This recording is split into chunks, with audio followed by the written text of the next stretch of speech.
because of international assistance.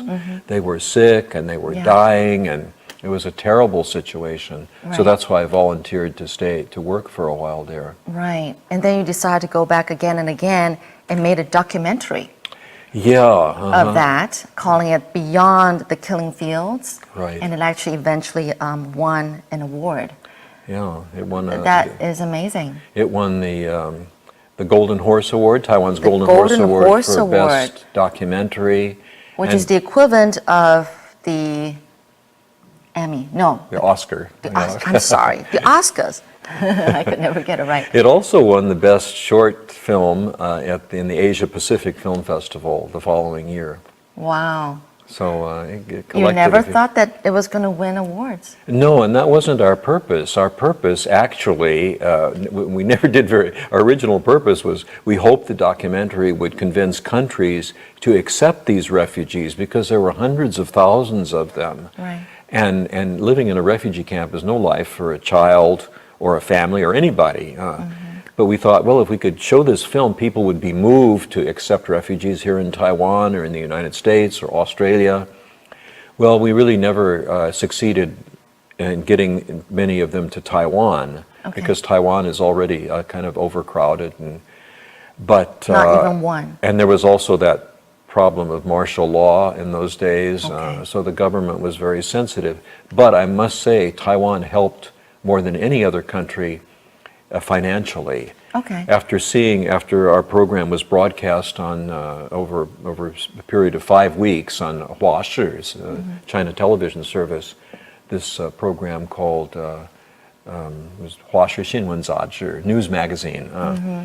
The relief agencies received just loads of donations. I don't think Taiwan at that point had ever given so much money to abroad, sent so much money abroad as they did at that time, because that film moved them. They had realized that at one time they were also poor. They were also on the run. They were also, they recalled all these things. They were also immigrants.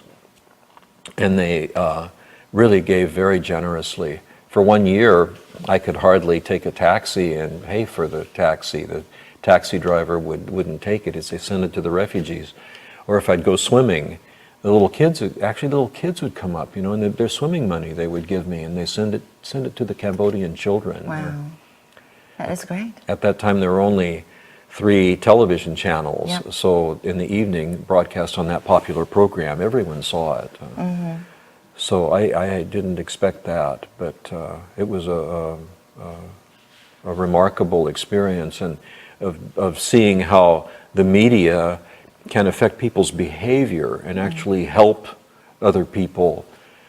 That was my first experience of that. I was quite young in this business, and but when I saw that, it made me feel I've really chosen the right job, and I hope that we can keep doing things like this. That is great. Your purpose was achieved. Yeah. From that. So it's been how many years with Guangqi?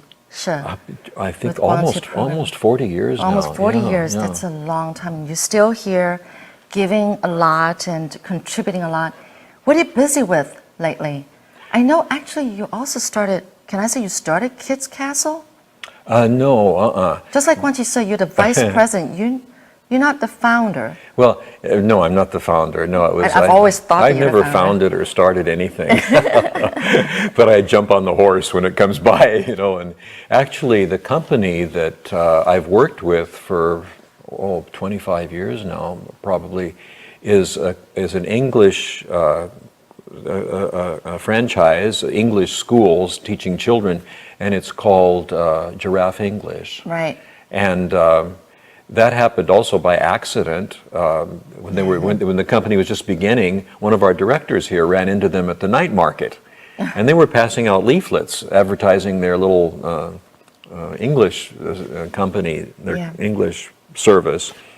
And he said, well, why don't you come to Guangqi? We can make an English program for you, and then everybody will know about you. So they did. We made 13 episodes. Uncle Jerry's English. And it was very popular. And it helped them, it helped their reputation, so they asked for more, and then more, and then more. So over a period of, 15 years, we were doing English programs, And then they started broadcasting them over the Phoenix Channel, Star TV to mainland China. And then I think the big thing, because I never really liked teaching English, to be honest, this is my secret. But I would prefer teaching philosophy or something like that, or even religion. But then I discovered, maybe late in the game, that by teaching English, you can also communicate values. Okay. And now Giraffe English, the whole company, which has over 500 schools now in Taiwan and is starting up over 20 cities in mainland China, their focus is all on character development of children. And so they teach English, but all of the examples and the stories and the focus and everything is character development. It's turning children into encouraging them to be good people, to respect people, to love people, to take care of nature. They have 51 or 55 kind of 生活规则, rules of life. Yeah, rules of life. That the kids have to memorize and hopefully will practice. So I said, I think that's great. You know, in the Bible, there's only 10 commandments, and Giraffe English has 55. And so I think that's both of us, both the company and myself, have learned the value of focusing English education on values.